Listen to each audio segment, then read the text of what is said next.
The Maytag washer error code DC indicates an unbalanced load in the drum, which can be caused by faulty drum bearings or a tangled load.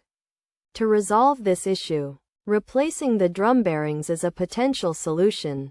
This procedure involves switching off the washer, unplugging it, and removing the top panel, followed by the removal of various components such as the soap dispensary tray, control panel, kick plate, front panel, door seal, and door lock. It is also necessary to disconnect the detergent tray, remove the counterbalance weights, heating element, and sump hose, and then take out the drive belt, motor, and pressure chamber to access the drum.